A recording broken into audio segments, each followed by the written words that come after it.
Hello, day 7 of our renovation project concluded today.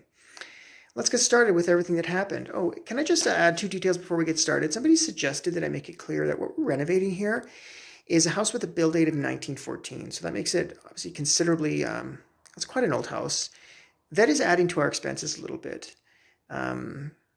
because it's lath and plaster walls. And so that means we have to drywall, whereas otherwise drywall would already be in place.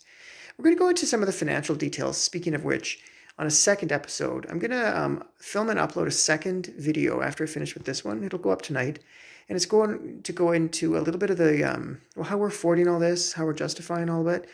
Obviously, I'm not going to go into explicit levels of detail, but I think that it's healthy for people to talk about how much things cost a little bit more than typically they do. This is, when I was doing my research, I found that was one of the things that was less easy to find information about, was how much things cost exactly. So, but anyway, on with the subject of today's episode. Today's progress was actually a heck of a lot of drywalling. All right. So we had this area around the opening. That corner was drywalled. Overhead was drywalled. The, well, that back servicing wall, that's where the venting for the plumbing principally is going to go. That was drywalled. And then the back, the base cabinets, was drywalled also. And then I'm not sure if this is new drywall or if it was done yesterday. It could be new though. The dining room side of the drywall was done. So on this side of the drywall, that's the dining room side, we're actually going to have, at the very end there, we're going to have 2 columns of cabinets, one open, one with doors. And then we're having nice paneling actually put in here. So it's going to coordinate with the style of the cabinetry. Okay. So then in addition, we had the rest of the ceiling drywalled. As of yesterday, there was a small, well, that square right there hadn't been done yet. Well, now it has been done. Now, in addition to that, they have, they took out this window right here, and they've drywalled it. And then on the other side, with this back porch, talk about renovating, the need for renovating this back porch. They just have a piece of plywood. I told them I'm not really picky about what happens there. I wasn't picky about, this stuff here being continued, because I think our plan for that is just going to be shelves, hooks, both. I'm going to be looking to get rid of these 2 tacky, ugly shelves here, which are very useful for gardening stuff, landscaping stuff, but moving them over there, I'm thinking. So, so in other words, a heck of a lot of drywalling. This door here, this is not one, I actually don't think our budget's going to allow us to replace this door, at least not as of yet, and I wish I could, because it's not in very good shape. So firstly, this door handle, like, it's inverted. I mean, how is that even possible? And then we have nice polished brass. God, the polished brass in this house was horrible. We moved in, like, the Wednesday before something like, something like 5 days before we were married anyway. We had 5 days to move out of our apartment, move into this house, set everything up. I mean, it was just, but I said, Paul, however short in time we are, we have to allocate time to get rid of the awful effing polished, effing brass, effing fittings everywhere in this house. They all had to go. I wasn't going to sleep a day in this house without that done. They were awful. And so case in point, this deadbolt up here. It's one last little bit of polished brass that remains. Plus, who puts a deadbolt at the top of their door? Okay, I've totally lost track of where I was there. Well, I'm not too sure. But what's going to happen this weekend is that I'm going to be taking out this wall in its entirety. I'm going to be beating all that lath and plaster.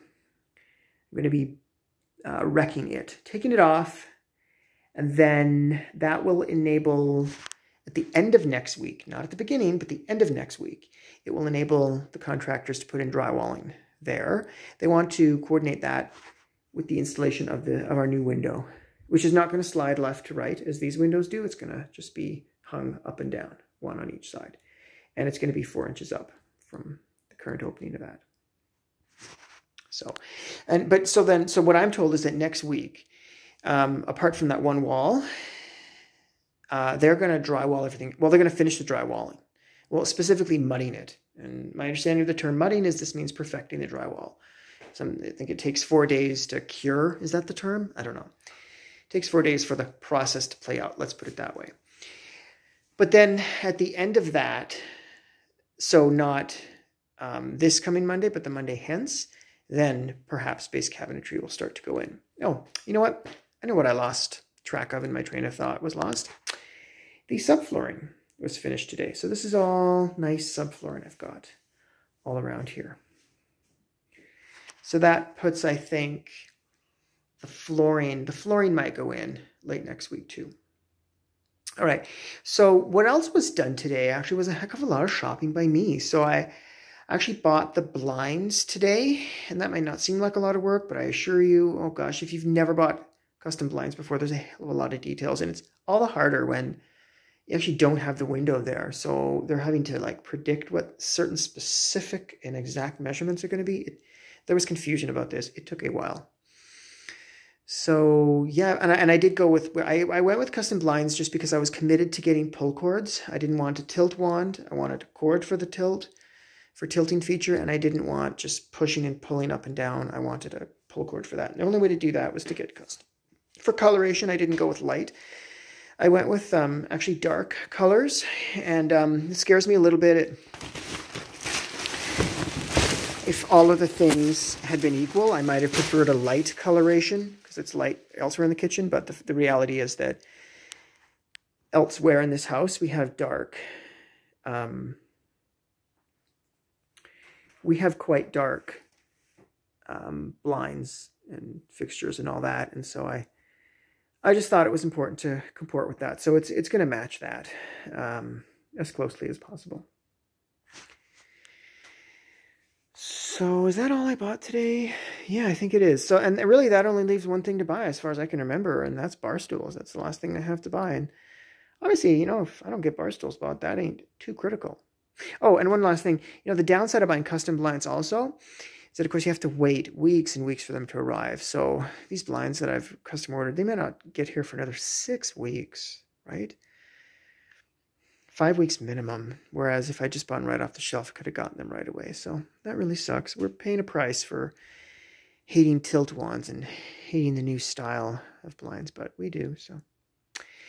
So I think that just about covers it. So my next episode will be, again, on covering the finances of all this, but apart from that, it will be Monday when what is effectively day 8 of this project resumes.